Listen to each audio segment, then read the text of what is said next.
கல்யாண நாளுக்கும் எழுதி எழுதி கை விரல் எல்லாம் தேஞ்சு போச்சு. விரல் மட்டும் தேயல, செல்ஃபி எடுத்து கூட மூஞ்சியே தேஞ்சு போச்சு. படியா பாருங்க, 50 பேரை ஃப்ரெண்டா வச்சிருந்தா தப்பு இல்ல. கேவலங்கிட்ட இந்த லைக்ஸுக்காக தெரியாத 5000 பேரை ஃப்ரெண்டா வச்சிருக்கீங்க. Hi hi. என்ன எல்லாரும் பெண்கள் கொண்டு சேர்த்தீங்க போயிருக்கு. நல்லது, என்ஜாய் பண்ணுங்க. நன்றி. மீனா, நேற்று ஒரு போட்டோ போட்டீங்கல்ல Facebookல இருந்து. ஓ நானும் அதை கேட்கணும்னு வச்சேனா. அது எங்க அந்த இடத்த போட்ட நீ? ஏன் டாய்லெட்டுக்கு நின்று போட்டது போல விழுந்திருக்கு. என்ன சொல்றேன்? ஏர்போர்ட்ல நின்று போட்டியல், ஹாஸ்பிட்டல்ல நின்று போட்டியல், சாப்பிடக்க ரெஸ்டாரண்ட்ல நின்று போட்டியல், இப்ப டாய்லெட்டுக்கு வரியா? Hi Meena darling. என்ன? கண்ணை மூடுங்க. ஏன்? கண்ணை மூடுங்களேன் சொல்றேன். கண்ணை துறவுங்க. ஹாப்பி வேலண்டைன்ஸ் டே. ஓ தேங்க்யூ. என்ன இது ஒரு பெருசா வாங்கிட தெரியாதா? இதுதான் கிடைச்சது கடையில. சரி பரவாயில்ல, ஒரு போட்டோ எடுத்து Facebookல போடுவோம். எடுப்போம். கூப்பிடுங்க உங்களோட தம்பிய. தம்பி என்னன்னா போடுங்க, நான் நைட்டியோட நிக்கிறேன். போய் ரூமுக்கு மாத்தி போட்டு மேக்கப் பண்ணி கொண்டு வரேன். ஓகே தம்பி.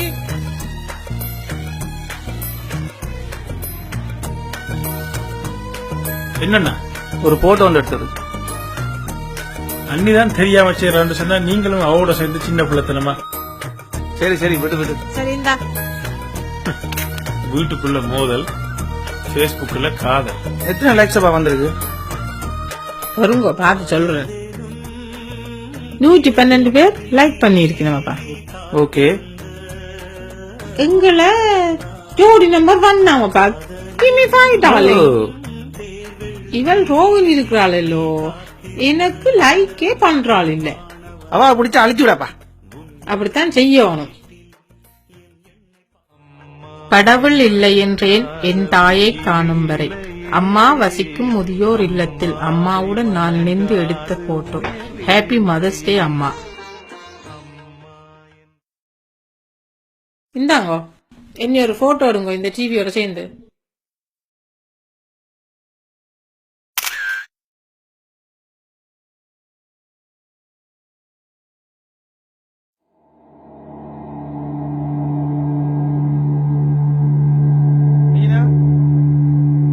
மீனா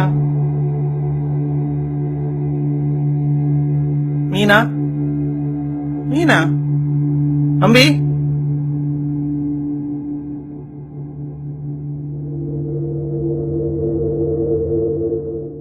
எது நடக்கும் நினைச்சனோ அது நடந்துட்டு. அன்னைக்கு Facebook டிப்ரெஷன் வந்திருக்கு.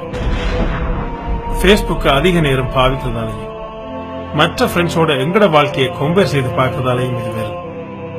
பொதுவா Facebookல ஃப்ரெண்ட்ஸ் போற ஸ்டேட்டஸ் அவை இந்த வாழ்க்கையில நடக்கிற ஹைலைட்ஸ் மட்டும்தான். ஹாலிடே போறதையும், கார் வீடு வாங்குறதையும், ஹோட்டல்ல இருந்து சாப்பிடுறதையும் போட்டோ எடுத்து போடுவினோம். அந்த போட்டோக்குள்ள தினம் தினம் பார்க்கிற எங்களுக்கு எங்களுடைய வாழ்க்கை திறம் மற்றவர்களை விட குறைவா தெரியும். அதனால வாழ்க்கையில வெறுப்பு வரும்.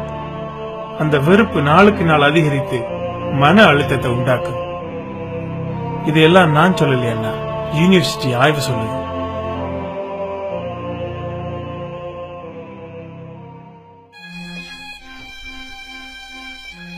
பேஸ்புக்கினாலான மன அழுத்தம் என்பது உண்மையான ஒன்று, ஒதுக்கிவிட்டு கடந்து செல்ல முடியாத ஒன்று. அது அதை பாவிக்கும் ஒருவரின் வாழ்க்கை பற்றிய எண்ணத்தை மாற்றியமைக்கின்றது.